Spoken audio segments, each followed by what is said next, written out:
আমন্ত্রণ জানাচ্ছি এটিএন বাংলার বিশেষ সাপ্তাহিক আয়োজন চট্টলা এক্সপ্রেসে। সঙ্গে আছে আমি শামুম হুসাইন। সুপ্রিয় দর্শক, আমাদের এই বিশেষ আয়োজনে আমন্ত্রিত অতিথি হয়ে উপস্থিত থাকেন চট্টগ্রামের সমাজ এবং রাষ্ট্রের সাথে সম্পৃক্ত বিশিষ্ট ব্যক্তি, যার মাধ্যমে আমরা জানতে চাই চট্টগ্রামের সমাজ এবং রাষ্ট্রের অতীত, বর্তমান, আগামীর গতিপথ সহ নানান দিক জানতে চাই। চট্টগ্রামকে নিয়ে কি ভাবনা, তার ব্যক্তি জীবনে অপ্রকাশিত বিভিন্ন ঘটনা ও সফলতা ব্যর্থতার কথা। সুপ্রিয় দর্শক, আপনারা সকলেই জানেন এই চট্টলা এক্সপ্রেসের মাধ্যমে আমরা আলোচনা করি চট্টগ্রামের উন্নয়ন, সমস্যা এবং সম্ভাবনা নিয়ে। তার পাশাপাশি রাষ্ট্রের খুবই গুরুত্বপূর্ণ একটি প্রতিষ্ঠান নিয়ে কথা বলবো। স্থানীয় সরকারের অন্যতম একটা প্রতিষ্ঠান চট্টগ্রাম জেলা পরিষদ নিয়ে আজ আমরা ব্যাপক আলোচনা করব। তো আলোচনার আলোচক হিসেবে আমাদের মাঝে উপস্থিত আছেন চট্টগ্রাম জেলা পরিষদের সম্মানিত প্রশাসক জনাব মোহাম্মদ নুরুল্লাহ নুরি। আপনাকে স্বাগত আমাদের বিশেষ অনুষ্ঠানে। কেমন আছেন আপনি? জি, ভালো আছি, ধন্যবাদ আপনাকে আমন্ত্রণ জানানোর জন্য। শুরুতেই কিছু সরল প্রশ্ন নিয়ে শুরু করতে চাই। আপনি চট্টগ্রাম জেলা পরিষদ, বাংলাদেশের সর্ববৃহৎ জেলা পরিষদ, এই চট্টগ্রাম জেলা পরিষদের অভিভাবক হিসেবে কাজ করছেন, প্রশাসক হিসেবে কাজ করছেন।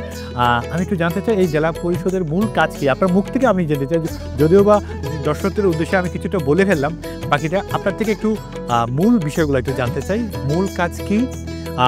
এক কথায় চট্টগ্রাম জেলা পরিষদকে আপনি কীভাবে সংজ্ঞায়িত করবেন জনাব নুরুল্লাহ নুরি? ধন্যবাদ। চট্টগ্রাম জেলা পরিষদের আসলে মূল ম্যান্ডেট হচ্ছে গ্রামীণ অবকাঠামো উন্নয়ন। একেবারে যদি আমি এক লাইনে বলি, গ্রামীণ অবকাঠামো উন্নয়ন। এখন এটিকে যদি আপনি ভাগ করে দেখতে চান, স্কুল, কলেজ, মাদ্রাসা, ধর্মীয় প্রতিষ্ঠান থেকে শুরু করে বিভিন্ন রাস্তাঘাট, ছোটোখাটো রাস্তাঘাট, ব্রিজ, কালভার্ট, এই সবগুলো আমরা ছোট ছোট, অনেক বড় পরিসরে আমরা নিই না, কারণ অনেক বড় পরিসরের কাজগুলো এলজিডি এবং রোডস অ্যান্ড হাইওয়েজ করে থাকে। আমরা গ্রামীণ অবকাঠামোর যে সব কাজগুলো ওনারা করে না, ইউনিয়ন পরিষদ করে না বা অন্য কোনো ডিপার্টমেন্ট করে না, সেগুলো সরাসরি আমাদের কাছে লোকজন আসে এবং আমরা গ্রামীণ অবকাঠামো উন্নয়নের সবচেয়ে বেশি জোর দিয়ে থাকি। এবং গ্রামীণ অবকাঠামোর যত রকমের কাজ আছে, আপনি বলেছেন কৃষি, শিক্ষা এবং রাস্তাঘাটের উন্নয়ন, তারপর আমাদের শিক্ষা প্রতিষ্ঠানের উন্নয়ন, তারপর আমাদের ধর্মীয় প্রতিষ্ঠানের উন্নয়ন, এই কাজগুলোকে আমরা গুরুত্ব দিয়ে প্রতি বছর আমাদের একটা নির্দিষ্ট একটা পার্সেন্টেজও ঠিক করা, বাজেটও থাকে কোন খাতে কত ব্যয় করা হবে। সেভাবে আমরা এই নিয়মের মধ্যে থেকে আমরা চেষ্টা করি যে টোটাল জেলার যে আমাদের যে কয়টা উপজেলা আছে এবং কোনো কোনো ক্ষেত্রে খুবই অতি গুরুত্বপূর্ণ হলো মহানগরের কিছু কিছু প্রজেক্ট আমরা বাস্তবায়ন করে থাকি। জি, অসংখ্য ধন্যবাদ। খুব সুন্দর করে, খুব সংক্ষেপে যদিও বা খুব সুন্দর করে বলেছেন। পাশাপাশি স্থানীয় সরকারের তো অন্যতম প্রতিষ্ঠান এই জেলা পরিষদ, আপনার এই প্রশাসক হিসেবে আছেন, এটা তো অন্যতম প্রতিষ্ঠান। পাশাপাশি আরও ধরেন স্থানীয় সরকারের ইউনিয়ন পরিষদ আছে, উপজেলা পরিষদ আছে, এগুলোর মাঝে মানে আপনি জেলা পরিষদ পার্থক্য যদি একটু বলতেন। আপনি জেলা পরিষদ, ইউনিয়ন পরিষদ এবং উপজেলা পরিষদের মধ্যে জেলা পরিষদের পার্থক্য। এখন পার্থক্যটা যদি ওভাবে বলেন, হ্যাঁ, আয় এবং ব্যয়ের দিক থেকে আয় ব্যয়ের দিক থেকে এক ধরনের ক্রাইটেরিয়া যদি আমরা করি, পাশাপাশি সেই দিক থেকে পার্থক্য যেটা হচ্ছে, আমরা হোল্ডিং ট্যাক্স বা ও ধরনের নির্দিষ্ট কোনো ব্যক্তির উপরে কোনো কর আরোপ করে কোনো টাকা পয়সা আদায় করি না। আমরা যেটা আয় করি, যেটা হচ্ছে জেনারেল রেজিস্ট্রেশন থেকে আমরা 1% টাকা আদায় হয়, আর বাদ বাকি আয় হচ্ছে আমাদের রিসোর্স থেকে। যেমন আমাদের রিসোর্স বলতে আছে বিভিন্ন জায়গায় আমাদের জায়গা আছে, 5,000 একরের বেশি ল্যান্ড আমাদের আছে। সেখানে কোনো কোনো জায়গায় কৃষি জমি হিসেবে আছে, কোথাও দোকানপাট হিসেবে আছে, কোথাও আমাদের এগুলো হচ্ছে আপনাদের রেস্ট হাউস হিসেবে আছে, বিভিন্ন স্থাপনাগুলো আছে। ওগুলো থেকে আমাদের স্কোয়ার ফুট কত একটা মন্ত্রণালয় থেকে নির্ধারণ করে দেওয়া আছে, ওইটার আয়টা থেকে আমাদের আয় করি। টেইলে মোটামুটি বৃহৎ আকার যদি বলতে গিয়ে আমরা, আর বিশেষ করে আমাদের কিছু ঘাট আছে ইজারা আয় দেওয়ার মতো, ফেরিঘাট আছে, এইসব কিছু বাজারও আছে। বাজার আমাদের সরাসরি এরকম নাই, ফেরিঘাট আছে। বাজারগুলো হচ্ছে আপনি যেটা বলেন ইউনিয়ন পরিষদ এবং ওই পার্থক্য একটু। হাট বাজার আমরা দেখি না, আমরা শুধু ফেরিঘাট এবং আমাদের নিজস্ব ভূমি যেগুলো আছে এগুলোর আদায়, প্লাস আমাদের 1% ভূমি রেজিস্ট্রেশন শুধুমাত্র মহানগর ব্যতীত এবং পৌরসভা ব্যতীত অন্যান্য জায়গা থেকে, ইউনিয়ন থেকে যে এটা সেটা আমাদের মূল। 5,000 একর আপনি যে কথাটা বললেন, তো 5,000 একর তো এগুলো ল্যান্ডের বিনিময়ে যেগুলো আসে আপনারা ইজারা দেন, আমরা ইজারা দিই, নবায়ন করি প্রতি বছর। নতুন জায়গায় যেটা আমরা দখলে নিতে পারছি, অবৈধ দখলদেরকে উচ্ছেদ করে যেটা নতুন করে আমরা দখলে নিতে পারছি, সেটা নতুন করে আমরা দিচ্ছি। আর যেটা অনেক দিন থেকে দেওয়া আছে সেগুলো আমরা নবায়ন করছি এবং এখান থেকে আমাদের বড় একটা আয় এখান থেকে আসে।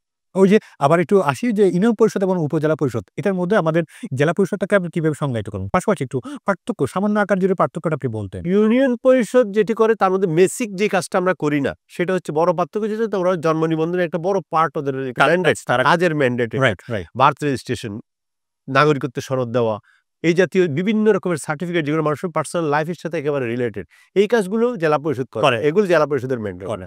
কিন্তু ওরা অবকাঠামো উন্নয়ন করে, আমরাও করি। কিন্তু আমরা যেটা করি, আমাদের যেহেতু বৃহৎ বাজেট থাকে, আমরা একটু বেশি কাজ করতে পারি, বৃহৎ বলে করি। ওরা স্বল্প বাজেটে অল্প কাজ করে, এইটুকু। বাট ওরা একই কাজটা ওরাও করে। আমি একটু জানতে চাই, আমি ২ মাসের কথা বলব না। আমি অন্তর্বর্তীকালীন সরকারের এই ১ টি বছরে, আমি পূর্বের কথা বলব না। পূর্বের অনেক আলোচনা সমালোচনা থাকতেই পারে। আমরা আশাবাদী মানুষ। আমরা একটু মানে এই ১ টি বছর অন্তর্বর্তীকালীন সরকার, আমাদের যিনি প্রধান উপদেষ্টা আমাদের চট্টগ্রামের কৃতি সন্তান। তো আলাদা চোখ তো চট্টগ্রাম নিয়ে আছে। তো আমি একটু জানতে চাই, ১ টি বছর চট্টগ্রাম জেলা পরিষদের কি উন্নয়ন কর্মকান্ডটুকু হলো, বা এই চট্টগ্রাম উন্নয়ন জেলা পরিষদ ১ টি বছরের ছোঁয়া কেমন লেগেছে আসলে? উন্নয়নের দিক দিয়ে বা ১ বছরের মধ্যে সর্বাঙ্গীনভাবে? আপনি সবচেয়ে বেশি গুরুত্ব দিয়ে ফোকাস করে যদি বলেন দাপ্তরিক উন্নয়ন, তাহলে আমরা এই ভবনটা গত ১ বছরে আমরা ৮১ কোটি টাকা ব্যয়ে গত ৫ বছর ধরে কাজ চলেছে। বাট ৮১ কোটি টাকা ব্যয়ে একটা নান্দনিক ভবন আমরা এখানে করেছি এবং এটা আইকনিক একটা চট্টগ্রামের রাইট, একটা রাইট। আইকনিক ভবন, যেটা বাংলাদেশের কোনো জেলা পরিষদ এবং আবার নিজস্ব অর্থায়নের বটে। নিজস্ব অর্থায়নে আমরা এটা করেছি। আমরা কেউ থেকে কেটে টাকা নিই নাই, ৮১ কোটি টাকা আমাদের এই অর্থ। এটা একটা। আর ৪৪ কোটি টাকা গত ১ বছরে আমরা উন্নয়ন প্রকল্পের মধ্যে ব্যয় করেছি। মানুষের যে গ্রামীণ রাস্তাঘাট অবকাঠামো জনসাধারণের জন্য জনস্বার্থে আমরা ৪৪ কোটি টাকা ব্যয় করেছি বিভিন্ন প্রকল্পের সাথে। যেটা সরাসরি প্রকল্পের জন্য আমরা ব্যয় করেছি, যাতে জনস্বার্থে আমরা এই টাকাটা ব্যয় করেছি। এবং এগুলোর মাধ্যমে আমরা প্রায় ৩,০০০ এর মতো কাছাকাছি প্রকল্প আমরা বাস্তবায়ন করেছি গত ১ বছরে। হ্যাঁ, দেখা যাচ্ছে যে মানে বা লাস্ট ১ বছরের কথা বলি। শেখ হাসিনা যখন দেশ থেকে পালালো, বা বিভিন্ন সরকারি প্রতিষ্ঠান স্থবির অবস্থায় ছিল, ১ টি বছরে কোনো ইফেক্ট আসছে? মানে কাজকর্মগুলো বন্ধ ছিল, বা উন্নয়ন কর্মকান্ডগুলো, যেহেতু আপনারা গ্রামীণ এলাকায় গিয়ে কর্মকান্ডগুলো চালান বা উন্নয়ন কর্মকান্ড, এক্ষেত্রে কি কোনো ইফেক্ট আসছে কিনা? যে একটা সরকার চলে গেল, সেক্ষেত্রে এই ইফেক্টটা কোনো এই জেলা পরিষদে আসছে কিনা? একেবারেই আসেনি এটা বলা যাবে না। কারণ কিছু, কিছু ঠিকাদার যেহেতু ছিল যাদের লাইসেন্স আওয়ামীপন্থী কিছু মানে কোন পন্থী এটা আমি আসলে ডিরেক্ট করে বলব না। যেহেতু আমার কাছে ওইরকম একবার এভিডেন্স আমার কাছে নাই। তো কিছু, কিছু ঠিকাদার না থাকার কারণে আমাদের সেগুলো একটা চেঞ্জ করতে হয়েছে নিয়মের মধ্যে, প্রক্রিয়ার মধ্যে গিয়ে। তবে বড় ধরনের কোনো ইফেক্ট আসে নাই, যেহেতু অনেকগুলো প্রজেক্ট ছিল পিএইসির মাধ্যমে, প্রকল্প কমিটির মাধ্যমে। তারা তো কোথাও চলে যায়নি। তারা তো স্থানীয় লোক সবাই। তারা কোনো লাইসেন্সধারী ওরকম কোনো পলিটিক্যাল ব্যক্তিত্ব না। সেইসব বিষয়গুলোতে আমাদের কোনো সমস্যা হয়নি। অনেক অর্থনৈতিক ক্ষতিগ্রস্ত হয়েছে কিনা? মানে অর্থনৈতিকভাবে আমাদের কোনো তেমন ক্ষতি হয়নি। কিছু, কিছু প্রকল্প আমাদের বাদ দিতে হয়েছে, যাদেরকে খুঁজে পাওয়া যায়নি। যে লোকগুলো খুঁজে পাওয়া যায়নি, এরকম ১ শতাধিক প্রকল্প আমাদের চলমান প্রকল্প নাকি? না, যেগুলো শুরু হওয়ার আগেই আমরা চিঠি ইস্যু করেছি, বাট টাকা নেওয়ার জন্য কোনো ব্যক্তি আসেনি। কোনো প্রকল্প তারা নাম সাবমিট করেনি। এরকম ১০০ র মতো প্রকল্প আমাদের বাদ দিতে হয়েছে। আর বাদবাকি যে কাজগুলো আমাদের ২,৯০০ র মতো প্রকল্প, এগুলো কোনো অসুবিধা হয়নি, এগুলো চলমান আছে। সিটি কর্পোরেশন এলাকায় আপনারা মানে খুব অল্প জায়গাতে কাজ করলেও আপনি কিন্তু গ্রামীণ পরিবেশে, আমাদের যে কটি উপজেলা আছে, ইউনিয়ন পরিষদ আছে, সবগুলোতে আপনি এই কাজ করেন আপনারা। স্বাস্থ্য, শিক্ষা সবকিছু মিলে গ্রামীণ অবকাঠামো এখন কি উন্নয়নটুকু হচ্ছে? একটু আপনার মুখ থেকে যদি সংক্ষেপে যদি জানতে চাই আসলে। আমরা পুরো চট্টগ্রামের যদি চিত্র একেবারে আমি আগের কথা না বলি, আমি যোগদানের পরে যেটা আমাদের যে ফার্স্ট কোয়ার্টার এখন চলে যাচ্ছে। আপনি তো জানেন যে জুলাই, আগস্ট, সেপ্টেম্বর এটাকে ফার্স্ট কোয়ার্টার বলে। এই ফার্স্ট কোয়ার্টারে আমাদের একটা ফেজে একটা প্রকল্প নেওয়ার কথা। এখানে আমরা ১৬ শতাধিক প্রকল্প নিয়েছি এবং স্ক্রুটিনিং করে এই ১৬ শতাধিক প্রকল্প থেকে মন্ত্রণালয় আমাদেরকে ১৪০০ মতো প্রকল্প বলেছে যে বাস্তবায়ন আপনারা করতে পারবেন, এবং এই ১৪০০ প্রকল্প আমরা মন্ত্রণালয়ে আমরা পাঠিয়েছি এবং গতকালকে এটা চলে গিয়েছে। এবং আশা করি যে এই ফার্স্ট ফেজের এই প্রকল্প যদি ১৪০০ প্রকল্প অনুমোদন হয়, তাহলে আপনাকে আমি যে কয়টা সেক্টর বললাম যে গ্রামীণ অবকাঠামো যে কয়েকটা জায়গা আছে, রাস্তাঘাট, কালভার্ট, মসজিদ, মাদ্রাসা, গির্জা, মন্দির, এরকম যত রকমের যে প্রতিষ্ঠান আছে, সবগুলোকে আমরা অ্যাড্রেস করার চেষ্টা করেছি যে এইসব প্রকল্পগুলো দেওয়ার জন্য। এবং এক্ষেত্রে অ্যাড্রেস করার ক্ষেত্রে আপনার চ্যালেঞ্জ মনে হচ্ছে কিনা? আমি একটু এভাবে বলি, একটা সময় তো প্রতিটা উপজেলায়, ইউনিয়নে বা আপনাদের একটা সদস্য থাকতো, মেম্বার থাকতো, বা ওখান থেকে আপনারা বা মহিলা সদস্য থাকতো, তাদের পক্ষ থেকে বিভিন্ন উন্নয়ন কর্মকাণ্ডের কথা চিত্র চলে আসে। এখন তো তারা তো নাই। সেই জায়গায় এখন আপনি একজন ব্যক্তি, পাশাপাশি এই পুরো ও মানে জেলাতে আপনি কিভাবে ফাইন্ড আউট করেন এই জায়গায় আমার উন্নয়ন করা দরকার, এই জায়গায় উন্নয়ন করা দরকার? আপনি কিভাবে আমাদের যে টোটাল এরিয়াটা আমাদের একটা অ্যাসেসমেন্ট করা আছে। টোটাল এরিয়াটা অ্যাসেসমেন্ট করা আছে। আমাদের যে প্রকৌশল বিভাগ আছে, তার সাথে আমাদের যে সার্ভেয়ার আছে এবং ইঞ্জিনিয়ার্স ডিপার্টমেন্টের যে সাবস্ট্রি ইঞ্জিনিয়ার আছে, ওনাদের টোটাল এরিয়াটার একটা মোটামুটি একটা অ্যাসেসমেন্ট আছে। যেহেতু আমাদের একেবারে তারা যদি একেবারে তৃণমূল পর্যায়ে, যেহেতু তাদের প্রতিটা প্রকল্প দেখতে হয় এবং কোনো প্রকল্প ভিজিট না করে আমাদের কোনো বিল দেওয়ার কোনো প্রভিশন নেই। প্রত্যেকটা প্রকল্প মেজারমেন্ট করতে হয়। তো সেই হিসেবে এখন যে জিনিসটা আমরা ফলো করি, সেটা হচ্ছে যে সরাসরি মানুষের আবেদন, আপামর জনসাধারণ সরাসরি আবেদন করে সেখান থেকে আমরা জনগুরুত্বপূর্ণ কোনটা এটা বাছাই করার জন্য একটা টেকনিক্যাল কমিটি আছে। সেখানে উপজেলা নির্বাহী অফিসার ১৫ জন আছেন, জনস্বাস্থ্য প্রকৌশলের এক্সিয়েন্ট সাহেব আছেন, আমাদের এলজিইডির এক্সিয়েন্ট সাহেব আছেন, শিক্ষা ডিপার্টমেন্টের ডিডি সাহেব আছেন, তারপরে মাধ্যমিকের ডিডি সাহেব আছেন। এরকম টেকনিক্যাল সব ডিপার্টমেন্ট নিয়ে যাদের এঙ্গেজমেন্ট আছে, সোজা কথা এই কাজের সাথে যেই কয়টা সেক্টর এঙ্গেজমেন্ট আছে, সব টেকনিক্যাল ডিপার্টমেন্টগুলো আমাদের নতুন কমিটিতে আছেন, যেটা সরকারের নতুন পরিপত্র অনুযায়ী, এবং ওনারা বাছাই করেন প্রকল্পগুলো, ওনাদের সামনে উপস্থাপন করা হয়। ওনারা যেটা জনগুরুত্বপূর্ণ বলে আমরা সেটা মিটিং করে সেটা এপ্রুভ করি, এবং সেই এপ্রুভ করার পরে সেই এপ্রুভ করা এই যে কমিটির এপ্রুভ করা যেই তালিকাটি সেটি আমরা জনগুরুত্বপূর্ণ মনে করে এটা পাঠিয়ে থাকি। আমি শুরুতে যেটা বলেছিলাম আসলে আপনাদের ছোঁয়া কিন্তু আপনার উন্নয়নের কর্মকাণ্ডগুলি শিক্ষা, স্বাস্থ্য, কৃষিখাতে বেশ আলোচনা মানে খুব করেন ব্যাপক আকারে। আমি একটু জানতে চাই এই শিক্ষা, স্বাস্থ্য এবং কৃষিখাতে চট্টগ্রাম জেলা পরিষদের ভূমিকা কি আসলে? মানে এরা এই ৩ টা খাতে কিভাবে কাজ করেন আপনারা? আমরা এই ৩ টা খাতে আর এই ৩ খাতে খুব গুরুত্বপূর্ণ খাত কিন্তু রাষ্ট্রে। শিক্ষাতে আমরা সবচেয়ে বেশি কাজ করি বেসিক্যালি। শিক্ষা আমরা সবচেয়ে বেশি কাজ করি। কারণ শিক্ষার যে ভবনের যে বিভিন্ন সংস্কার, এটা আপনি নিজে জানেন শিক্ষা প্রকৌশল অধিদপ্তরও করে। কিন্তু ওখান থেকে বরাদ্দ পেতে কাজ করতে অনেক লম্বা সময় লাগে। কারণ ওদের প্রক্রিয়া হচ্ছে, আমাদের প্রক্রিয়াটা একটু সহজ। আমাদের কাছে একটা অ্যাপ্লিকেশন করলে কেউ যদি বলে যে আমাদের ২ টা রুম বাড়ানো দরকার, সহজে একটা প্রকল্প ৫ লাখ টাকা দিয়ে আমরা একটা এস্টিমেট করে একটা প্রকল্প দিলাম, ৩ মাসের মধ্যে কাজটা আলোর মুখ দেখে যাচ্ছে। বাট লম্বা প্রক্রিয়ায় যেতে হচ্ছে, যার কারণে খুব সহজে আমরা শিক্ষা খাতে যে কোনো প্রতিষ্ঠানকে আমরা সহযোগিতা করতে পারি। আর কৃষিক্ষেত্রে যেমন ড্রেনেজ একটা জটিল সমস্যা, কোথাও একটা ড্রেন প্রয়োজন হচ্ছে, যদি ড্রেন আমার ম্যান্ডেট ওরকম না, কিন্তু মনে করছি এটা ওই যে এলাকার কৃষিকাজের জন্য খুব ইম্পর্টেন্ট, আমরা সেটা করে দিচ্ছি। একটা যে কোনো জায়গায় একটা কালভার্ট প্রয়োজন হচ্ছে, একটা কালভার্ট না হলে পরে পানিটা ড্রেনেজ হচ্ছে না, পুরো এলাকাতে যে কয়েক হাজার একর জমিতে চাষ হচ্ছে না। আমরা গিয়ে দেখলাম যে আসলে এই একটা করে দিলে ১,০০০ একর জমি কৃষিকাজ হবে। এই যখন বিবেচনা আমরা ছোট ছোট কালভার্ট করে দিচ্ছি, ড্রেন করে দিচ্ছি, যেগুলো অন্যান্য ডিপার্টমেন্ট চাইলেও করতে পারতো, বাট আমাদের নজরে যেটা আসছে আমরা সেটা করে দিচ্ছি। আপনারা তো নানামুখী উন্নয়ন কর্মকাণ্ড করেন গ্রামীণ। আমি একটু জানতে চাইছিলাম গ্রামীণ সড়ক যেগুলো পল্লী সড়ক বলা হয়, পল্লী রুট এবং ব্রিজ, কালভার্ট এগুলোকে অগ্রাধিকার আপনারা কিভাবে দেন? মানে কতটা দিচ্ছেন অগ্রাধিকার? এখানের অগ্রাধিকার একটু বিবেচনা করা হয় আসলে কত জনগণ এটা দিয়ে উপকার হবে এই কাজটা করলে। আমি কতটুকু কাজ করলে কি পরিমাণ লোক উপকৃত হবে এটার বিবেচনায়। যেমন আমি যদি ২৫০ ফিট রাস্তা করে যদি ১০০ লোককে উপকার করতে পারি, তাহলে এটা সবচেয়ে অগ্রাধিকার। আবার যদি ২৫০ ফিট রাস্তা করে যদি আমি ১০ জন লোককে উপকার করি, সেটা আমার বিবেচনা না। অর্থাৎ সবসময় মাস্ট পিপল, আমি যেটুকু কাজ করি এটাতে সবসময় বেশি লোককে যদি আমি রিচ করতে পারি, এই বিষয়টাকে বিবেচনা করে আমরা প্রকল্পগুলো নিয়ে থাকি।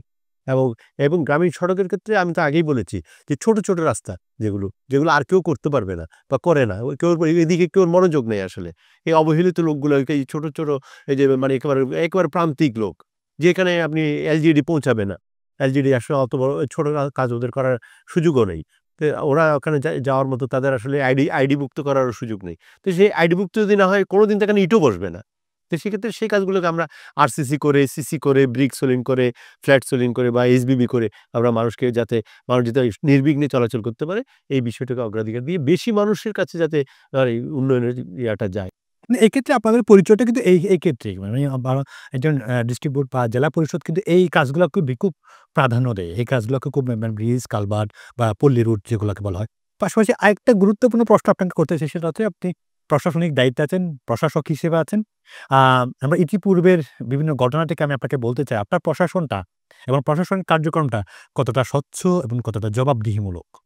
খুবই সুন্দর প্রশ্ন, এবং এসবের জন্য অত্যন্ত যুগোপযোগী একটা প্রশ্ন করেছেন। আমাদের এখানে চট্টগ্রাম জেলা পরিষদে সবকিছু কিন্তু আপনার সবকিছু আমরা হচ্ছে ওই ইন্টারনেটে সবকিছু দেওয়া, আমাদের সবকিছু ওয়েবসাইটে দেওয়া। আমরা কার প্রজেক্ট নিলাম, কোনটা নিতে পারলাম না, সব কিন্তু আমরা যে কয়টা প্রজেক্ট পাস করলাম দিয়ে দিচ্ছি। আর আমাদের total account system, total tendering system ইজিপিতে করা। ইজিপিতে কোনো টাচ নাই।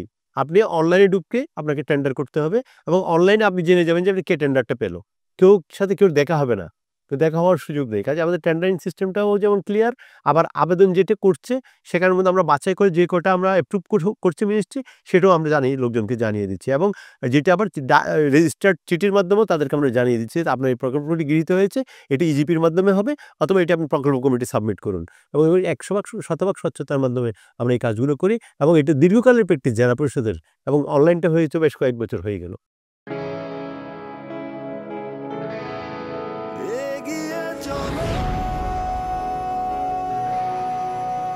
পাল্টে যাচ্ছে প্রতিদিন, জলে কিংবা স্থলে, প্রবল সম্ভাবনায়, ঊর্ধ্বপানে, নির্ভাবনায়। সেই সম্ভাবনাকে শক্তিশালী করতে, দীর্ঘস্থায়িত্ব নিশ্চিত করতে, নিরাপত্তার প্রতিশ্রুতি। HM এক্সপার্ট B500 CWR স্বাধীনতার সুবর্ণ জয়ন্তীতে নতুন বাংলাদেশ গড়ার প্রত্যয় এলো এইচএম স্টিল। অভিজ্ঞ কর্মী বাহিনী, প্রতি স্তরে যত্ন। HM steel expert B500 CWR। স্বাধীনতা এনেছি, স্বাধীনতা রাখবই, শক্ত হাতে গড়ব দেশ। দৃঢ়, মজবুত, শক্তিতে অটুট। HM steel. Spell magic. MAGIC magic.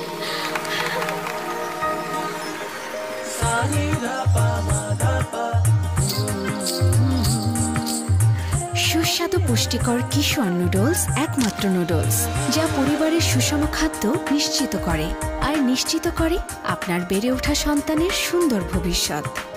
কিশোর নুডলস, মমস ম্যাজিক।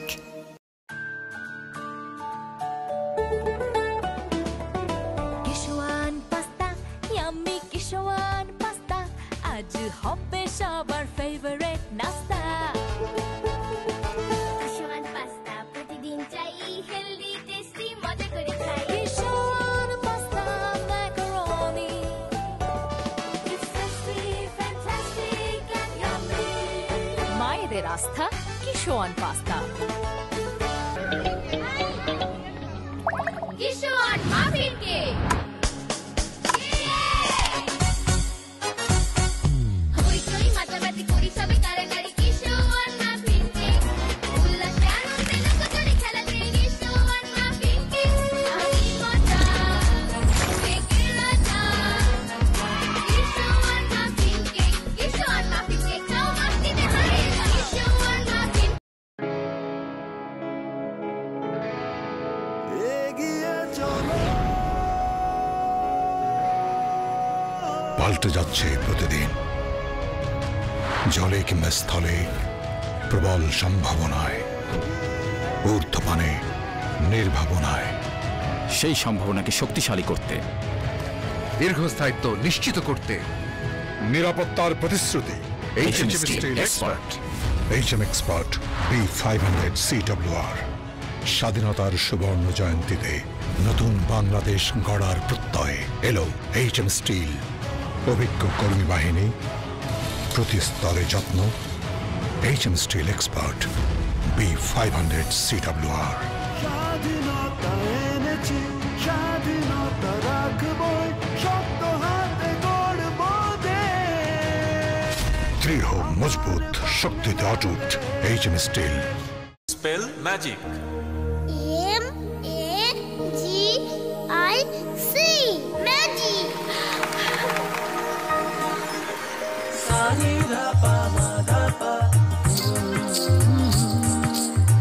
সুস্বাদু পুষ্টিকর কিশোর নুডলস একমাত্র নুডলস যা পরিবারের সুষম খাদ্য নিশ্চিত করে আর নিশ্চিত করে আপনার বেড়ে ওঠা সন্তানের সুন্দর ভবিষ্যৎ। Kishore noodles, moms magic.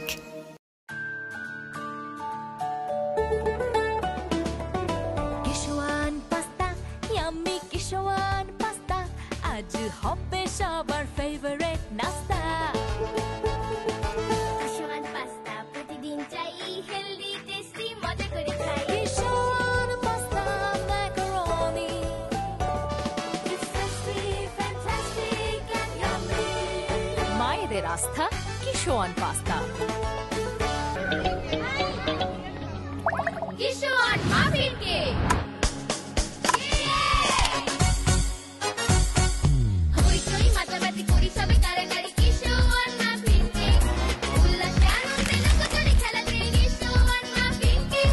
আমি মজা, কেকের রাজা। কিশোর মাফিন কেক, কিশোর মাফিন কেক, খাও মাস্তিতে হারে। কিশোর মাফিন। এক্ষেত্রে আপনি তো প্রধানতম ব্যক্তি হিসেবে কাজ করছেন প্রশাসনিকভাবে। আপনার দপ্তরে কোনো একজন দপ্তরের কেউ একজন যদি অন্যায় করে থাকে বা জব ডিউটির বাইরেমূলক কাজ করে থাকে, স্বচ্ছতার বাইরে কাজ করে থাকে, সেক্ষেত্রে এই দায়িত্ব আপনি এড়িয়ে যেতে পারেন না। আপনি পুরো পরিবারটাকে নিয়ে, পুরো পরিবারকে আপনি স্বচ্ছতা এবং জবাবদিহির মধ্যে রাখতে পারলেন কিনা? এটার একটা নজির দিয়ে আপনাকে বলি। এই আমাদের কিছুদিন আগে একটা ঘটনা নিয়ে এরকম আমরা সন্দেহ করছিলাম যে এইরকম একটা কিছু ঘটেছে। কারণ একটা খাতে খুব কম টাকা দেখলাম যে জমা হয়েছে, প্রায় 2 কোটি টাকার মতো আমাদের সাসপেক্ট করতেছিলাম যে এত টাকা কেন কম আয় হলো। পরে আমরা এটা তদন্ত করলাম, তদন্ত করে দেখা যায় ঠিকই 2,11,00,000 টাকা একজন এটা আত্মসাৎ করে ফেলেছে একটা খাত থেকে। আপনার এই আমার অফিসের একজন স্টাফ আত্মসাৎ করে ফেলছে, তাকে আমরা চাকরি থেকেই বরখাস্ত করে দিয়েছি, ডিপার্টমেন্টাল প্রসিডিং করে চাকরি থেকে বরখাস্ত করে বিভাগের ব্যবস্থা নেওয়া হয়েছে। সেই টাকাটা বিভাগে একদম বরখাস্ত, চাকরিতে কোনো বেনিফিটও পাবে না, সে বরখাস্ত করে দেওয়া হয়েছে। এবং এই 2,11,00,000 টাকা যেটা সেটা আদায়ের জন্য আমরা অলরেডি আমরা কোর্ট ফি দিয়ে জেলা প্রশাসকের আদালতে মামলা করে দিয়েছি, জেলা সার্টিফিকেট মামলা। এক্ষেত্রে আপনি প্রধান ব্যক্তি হিসেবে আপনি সজাগ আছেন। জিরো টলারেন্স, একদম জিরো টলারেন্স। হ্যাঁ, না আমরা যদি বা এর ইউটিউবে আমরা দেখেছি, আমি আমার অফিস দুর্নীতি মুক্ত, বাট দুর্নীতিতে কিন্তু জড়ায় যাই। আমরা একটি প্রশ্ন ছিল, আপনি রাজস্ব নিয়ে কিছু কথা বলেছিলেন, আমি আবারও আসতে চাই, যেহেতু রাজস্ব অনেকাংশে রাজস্ব নির্ভরও বটে। আপনারা ভূমি রেজিস্ট্রেশনের জন্য 1% আপনারা পান, পাশাপাশি আপনারা প্রায় 5,000 একর জায়গা আপনার আছে, এগুলো রেজিস্ট্রেশন মানে নতুন নবায়ন করা, এগুলো নতুন করে। বাট কিছু টাকা আপনাদের বাজার তো না, আপনাদের আমাদের কিছু মার্কেট আছে, ঘাট আছে, এগুলো পরিচালনা করে। এক্ষেত্রে কিছু টাকা আপনারা পান, সেই জায়গা থেকে একটু রাজস্ব আহরণের প্রক্রিয়া নিয়ে একটু বলেন। এই ক্ষেত্রে কতটা স্বচ্ছতা আছে? রাজস্ব আহরণের প্রক্রিয়াটা হচ্ছে ওপেন টেন্ডার, পত্রিকা বিজ্ঞপ্তির মাধ্যমে, সরাসরি পত্রিকা বিজ্ঞপ্তি। ওপেন টেন্ডার যে হাইস্ট রেট আমাকে দিবে তাকে আমরা সেই ঘাটটা দিব, তাকে সেই মার্কেটটা দিব, তাকে সেই দোকানটা দিব, তাকে সেই জায়গাটা দিব, সবকিছু open tender. Open tendering method ছাড়া কোনো মেথড নেই। যেহেতু ওপেন টেন্ডার যে সবচেয়ে বেশি টাকা দিবে সরকারকে, সেই পাবে, এবং সে অনলাইনে টাকাটা আমাদের বিভিন্ন সোর্স থেকে তো যেহেতু আপনারা রাজস্ব আহরণ করেন, আমি তো কয়েকটা ধাপ বললাম, তো সবগুলা থেকে যদি আপনারা এই জায়গাতে যেহেতু আসছে, কতটা স্বচ্ছতা, মানে একটু অনিয়ম যাতে না হয়, স্বচ্ছতা কিভাবে আপনার? স্বচ্ছতা মানে আমাদের এখানে কোনো ক্যাশ ট্রানজেকশন নেই, ক্যাশলেস অফিস এটা। জেলা পরিষদ কিন্তু আমাদের চট্টগ্রাম জেলা পরিষদ ক্যাশলেস অফিস, কোনো ক্যাশ ট্রানজেকশনের সুযোগ নেই। এখানে আসবে, বলবে যে আমার এত টাকা, তখন একটা চালান, অ্যাকাউন্ট থেকে একটা চালান নিয়ে 616 নম্বর অ্যাকাউন্টে সোনালী ব্যাংকে জমা দিবে। মানে এখানে কোনো ক্যাশ ট্রানজেকশনের কোনো সুযোগ সুবিধা এগুলো এই ধরনের কোনো সুযোগই রাখা হয়নি, যেটা থেকে সাধারণত দুর্নীতিটা হয়। কাজে ক্যাশ ট্রানজেকশনের সুবিধা নেই, যেহেতু টাকাটা অটোমেটিক চালানোর মাধ্যমে সোনালী ব্যাংকে যাবে, এখানে কোনো রকমের। হ্যাঁ, এই ক্ষেত্রে আমরা ইতিপূর্বে দেখেছি টেন্ডার বা প্রকল্প বাস্তবায়নের ক্ষেত্রে অনিয়ম আমরা দেখতে পেয়েছি। আমরা পূর্বের কথা যাব না, আমরা এখন অন্তর্বর্তীকালীন সরকার দেশ পরিচালনা করছে, আপনার নেতৃত্বে আপনি জেলা পরিষদকে খুব সুন্দর করে সাজাচ্ছেন। এই যে টেন্ডার প্রক্রিয়া বলেন বা প্রকল্প বাস্তবায়নের ক্ষেত্রে যাতে কোনো আর অনিয়ম না হয়, অনিয়ম রোধে আপনার শক্ত আপনার পরিকল্পনা কি? আমার পরিকল্পনা হচ্ছে যে এখন যে সিস্টেমটা আছে এটাকে আমাদের আরেকটু ডেভেলপ করার জন্য আমরা চেষ্টা করতেছি। আমরা 100%, এখন তো শুধু আর্থিক বিষয়টাকে করেছি, আমরা চাচ্ছি একেবারে টোটাল ফাইলপত্র এভরিথিং ডিজিটাইজ করে ফেলা, যেটা জেলা প্রশাসনের কার্যালয় এবং বিভাগীয় প্রশাসনের কার্যালয়ে আমরা এগুলো দেখি, এখানে আমরা করেছি। ওই বিষয়টা এখানে করা, এখানে শুধু আর্থিক বিষয়টাকে ডিজিটাইজ করা আছে জেলা পরিষদে, যাতে এটা নিয়ে বেশি কথা উঠে, যেহেতু যে অর্থ আয় এবং ব্যয় এটা ডিজিটাইজ করা। কিন্তু পার্সোনাল ফাইল থেকে শুরু করে একেবারে যে ছুটির দরখাস্ত থেকে শুরু করে সবকিছু ডি-নথি টাইপের হয়ে যাবে, যেটা আমরা সরকারিভাবে ডি-নথি বলি। এখানে হবে যাতে আমার এখানে আর কোনো ফাইলপত্র হাজার হাজার সই আমার এখানে করা লাগবে না, আমি দিনে রাতে যখন যে সময় পাচ্ছি অনলাইন অফিস করে ফেলা, এই চিন্তাটা আমার মাথায় আছে এবং এটা চেষ্টা করছি যদি আমি সময় পাই তাহলে এই কাজটা আমি করবো ইনশাল্লাহ। এক্ষেত্রে জেলা পরিষদ উন্নয়ন কর্মকাণ্ড বা বিভিন্ন নানাবিধ কর্মকাণ্ডে স্থানীয় জনগণকে কিভাবে আপনারা সম্পৃক্ত করেন? স্থানীয় জনগণের সম্পৃক্ততা হচ্ছে এখানে সরাসরি যে কোনো ব্যক্তি তার যে নিডটা আমাদের ডেস্কে এসে আবেদন করে যেতে পারবে, যে আমার একটা টিউবওয়েল দরকার, আমার একটা রাস্তা দরকার, আমার এই ভবনটা, এই স্কুল ভবনটা সংস্কার দরকার, মাদ্রাসা ভবনটা সংস্কার দরকার, মসজিদের একটা পুকুরের একটা ঘাট দরকার, একটা ওয়াল দরকার, মসজিদটা বাড়ানো দরকার। এই যে যার যেটা প্রয়োজন সেটা কমন একেবারে একটা ডেস্ক দেওয়া আছে, যেখানে কেউ কোনো জিজ্ঞেস করা লাগবে না, দরখাস্ত জমা দেওয়ার জন্য কেউকে জিজ্ঞেস করা লাগবে। ওই যে কি ফ্রন্ট ডেস্কে এটা জানে, আমরা সমস্যার কথাও বলতে পারে, সমস্যার কথা বলতে পারে, যে জেলা পরিষদ রিলেটেড, রাইট, জেলা পরিষদ রিলেটেড সমস্যা হলে বলতে পারবে, বাট প্রকল্প নিয়ে যে কোনো নিয়ম অভিযোগ সেগুলো বলতে পারবে, এই সুযোগটা। এই ক্ষেত্রে আমরা বিভিন্ন জায়গায় দুর্নীতি বা স্বজনপ্রীতির কথা চলে আসছে একটা সময়, এইগুলোতে ছোঁয়া তো আমার সময়ে আমি কোনো এই পর্যন্ত পাইনি কোনো অভিযোগ, এবং বললাম একটাই দুর্নীতির অভিযোগ পেয়েছি, এটা একটা তখন মানে ইতিপূর্বের কথা বলি, আপনার পূর্বের কথা বলি, যে তখন একটা রাজনৈতিক চাপ চলে আসতো আপনার কাজ করার ক্ষেত্রে, একজন চেয়ারম্যানকে বা প্রশাসককে রাজনৈতিক চাপের মধ্যে থাকতে হয়। এক্ষেত্রে আপনি কোনো চাপে আছেন? না, আমি পর্যন্ত আমার এই সময়ের মধ্যে আমি কোনো কেউ থেকে সেরকম কোনো প্রকারের চাপ আমরা পাইনি। আমি তো বললামই, আমি কোনো চাপে, কোনো রাজনৈতিক দল থেকে আমরা কোনো ধরনের কোনো রকমের চাপের মধ্যে নেই, এবং আমাকে টেলিফোন করেও কোনোদিন এই ধরনের কোনো কিছু বলেনি যে আমার এটা দিতে হবে। যেহেতু যারা নুরুল্লাহ নুরি যেহেতু রাজনৈতিকভাবে কোনো চাপ আপনি নাই, এখন আপনার সময়কালীন যদি আপনি যদি কোনো উন্নয়ন করতে না পারেন বা করে না যান, সেহেতু আপনি তো পুরোটা দায়িত্ব আপনার উপর। কারণ আপনি তো কোনো চাপে ছিলেন না। তো সেটাকে মাথায় রেখে এখন চাপ এখন চাপটা আপনাকে বলি, এখন হচ্ছে আমার কাছে ফার্স্ট পেজে 30,000 আবেদন অলরেডি চলে আসছে। এইটা হচ্ছে জনগণের 30,000 লোক আমাকে ভিজিট করেছে। তার মানে 30,000 লোক আমার অফিস ভিজিট করেছে, 30,000 আবেদন জমা হয়েছে। এখন এখান থেকে আমি কতটুকু মানুষকে জনতুষ্টির জায়গায় নিয়ে যেতে পারছি, এটাই হচ্ছে এখন একটা বড় চ্যালেঞ্জ। যে আমি তো 30,000 প্রকল্প নেওয়ার মতো এখন ওই অবস্থায় আমরা নাই। আমরা হয়তো 3,000 প্রকল্প নিতে পারবো। এটা হচ্ছে আমার জন্য এখন একটা চ্যালেঞ্জ। পলিটিক্যাল কোনো চ্যালেঞ্জ আমার কাছে নাই। আমার কাছে জনগণকে আমি কতটুকু আসলে দিতে পারছি, উন্নয়নটা তাদেরকে কতটুকু কাছে নিয়ে যেতে পারছি, এটা একটা চ্যালেঞ্জ। আমাদের এই চট্টগ্রাম তো আসলে ব্যতিক্রম একটা শহর। আপনার যদিও বা জেলা পরিষদ নিয়ে কথা বলছি, এটা বাংলাদেশের সর্ববৃহৎ জেলা পরিষদ। একটু আমরা চট্টগ্রাম বললে একটা পর্যটনের কথা চলে আসে। পর্যটন নিয়ে তো বিভিন্ন সংস্থা, সরকারি উন্নয়ন সংস্থা কাজ করছে, বিভিন্ন আরো অনেক সংস্থা আছে, বড় বড় সংস্থা আছে। সেই জায়গায় জেলা পরিষদ আলাদাভাবে পর্যটন নিয়ে চিন্তা ভাবনা করে কিনা? না, কারণ আপনারা এখানে গ্রামাঞ্চলে বেশি কাজ করেন, পর্যটনের অভাব সম্ভাবনার জায়গায় কিন্তু গ্রামেও দেখা যায়। আমরা বাঁশখালীর কথা বলি, আমরা এবার আপনার এলাকায় অনেকগুলা দেখা যাচ্ছে যে অপার সম্ভাবনা আছে। আপনি সীতাকুণ্ড দেখেন, আপনার মিরসরাই দেখবেন, যেগুলো আপনি করে সম্পৃক্ত হইতে পারেন, জেলা পরিষদ সম্পৃক্ত হইতে পারে।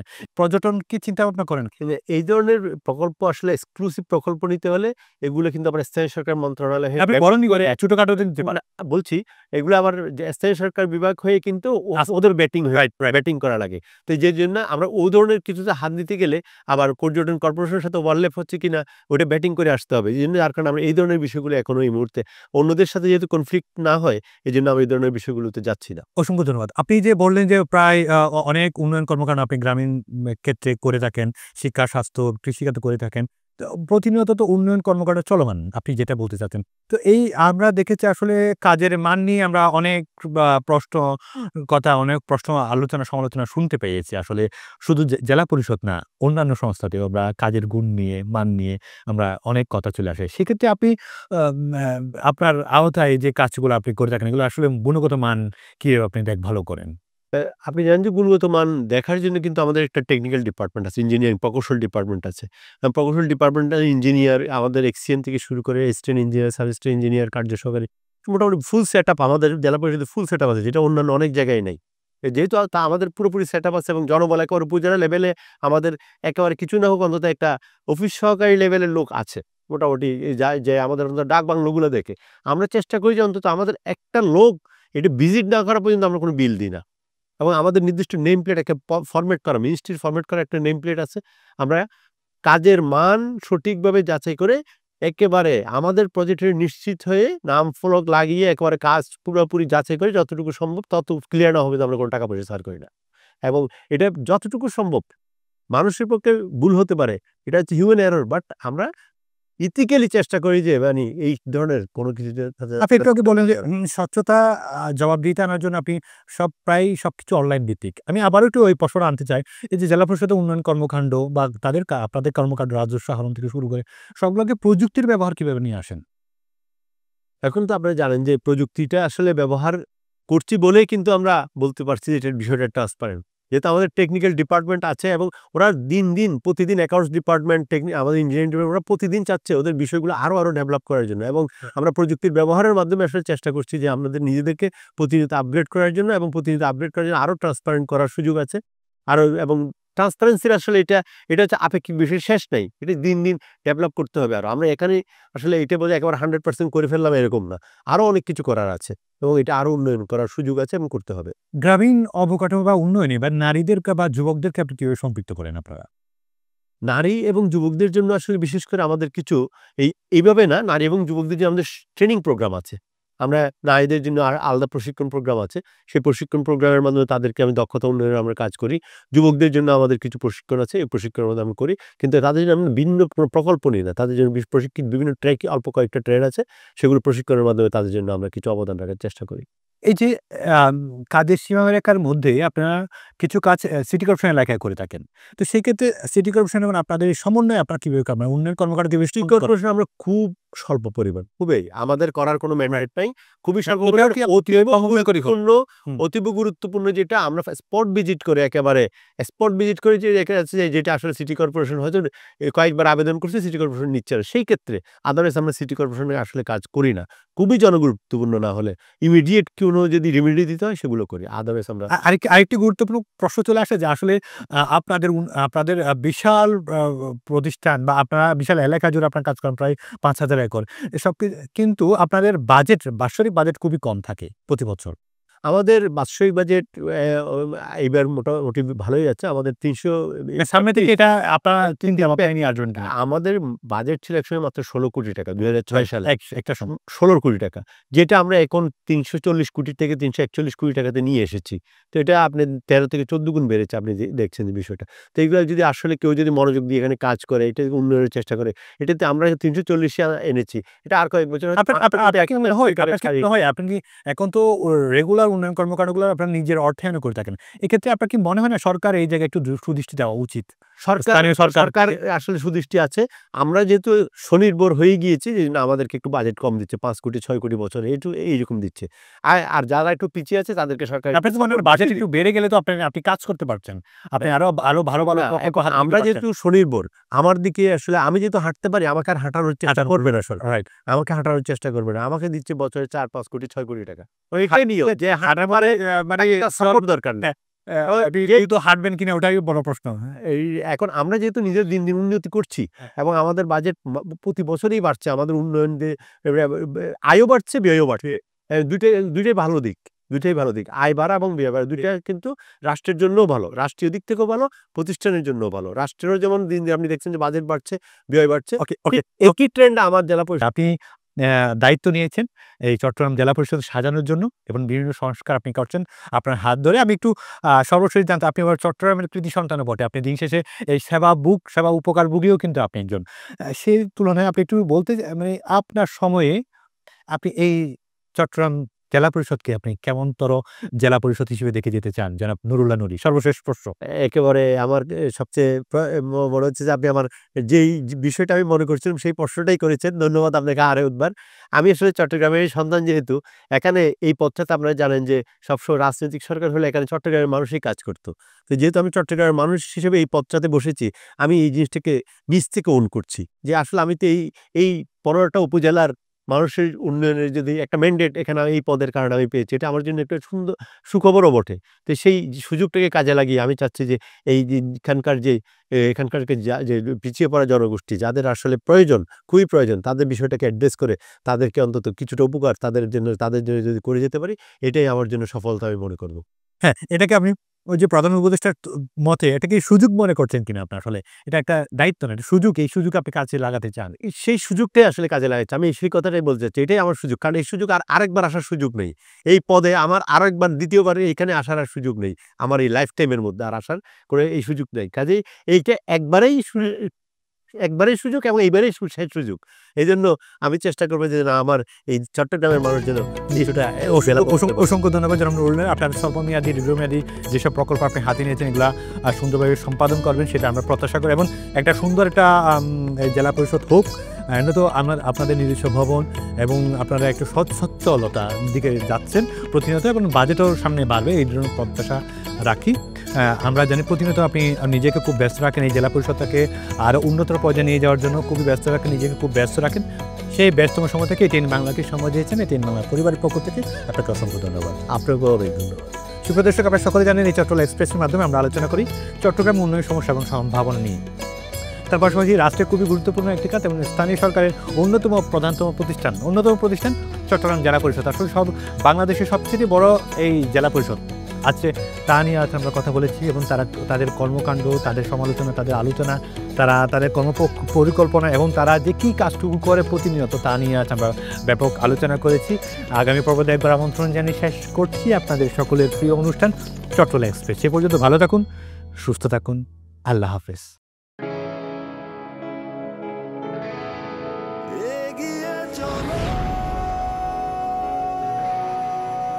পাল্টে যাচ্ছে প্রতিদিন, জলে কিংবা স্থলে প্রবল সম্ভাবনায়, ঊর্ধ্বপানে নির্ভাবনায়, সেই সম্ভাবনাকে শক্তিশালী করতে, দীর্ঘস্থায়িত্ব নিশ্চিত করতে, নিরাপত্তার প্রতিশ্রুতি।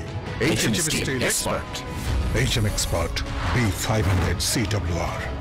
স্বাধীনতার সুবর্ণ জয়ন্তীতে নতুন বাংলাদেশ গড়ার প্রত্যয় এলো HM স্টিল।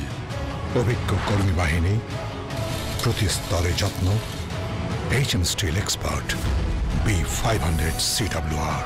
স্বাধীনতা এনেছি, স্বাধীনতা রাখবই, শক্ত হাতে গড়ব দেশ।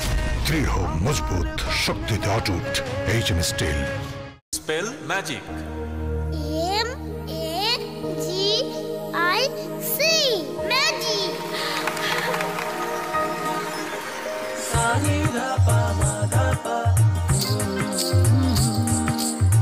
সুস্বাদু পুষ্টিকর কিশোর নুডলস একমাত্র নুডলস যা পরিবারের সুষম খাদ্য নিশ্চিত করে আর নিশ্চিত করে আপনার বেড়ে ওঠা সন্তানের সুন্দর ভবিষ্যৎ। Kishore noodles, moms magic.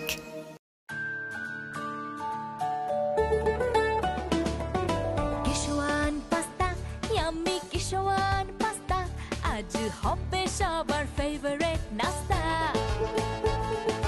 Kishwan pasta প্রতিদিন চাই, হেলদি টেস্টি মজা করে খাই। Kishwan pasta macaroni, It's tasty, fantastic and yummy. মায়েদের আস্থা Kishwan pasta. Kishwan muffin cake. হইচই মাতামাতি করি সবে কারাকারি, কিশোয়ান মাফিন কেক।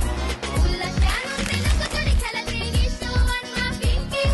আমি মজা, কেকের রাজা। কিশোয়ান মাফিন কেক, কিশোয়ান মাফিন কেক, খাও মাস্তিতে হারিয়ে যাও। কিশোয়ান মাফিন। এগিয়ে চলো, পাল্টে যাচ্ছে প্রতিদিন, জলে কিংবা স্থলে, প্রবল সম্ভাবনায়, ঊর্ধ্বপানে, নির্ভাবনায়। সেই সম্ভাবনাকে শক্তিশালী করতে, দীর্ঘস্থায়িত্ব নিশ্চিত করতে, নিরাপত্তার প্রতিশ্রুতি। HM Steel Expert। HM Expert B500 CWR। স্বাধীনতার সুবর্ণ জয়ন্তীতে নতুন বাংলাদেশ গড়ার প্রত্যয় এলো HM স্টিল। অভিজ্ঞ কর্মী বাহিনী, প্রতি স্তরে যত্ন। HM Steel Expert B500 CWR। স্বাধীনতা এনেছি, স্বাধীনতা রাখবই, শক্ত হাতে গড়ব দেশ। দৃঢ় মজবুত শক্তিতে অটুট HM steel. Spell magic. MAGIC magic.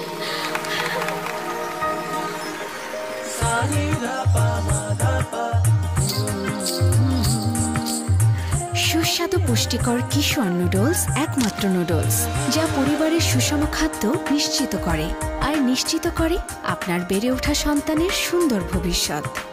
কিশোর নুডলস, মমস ম্যাজিক।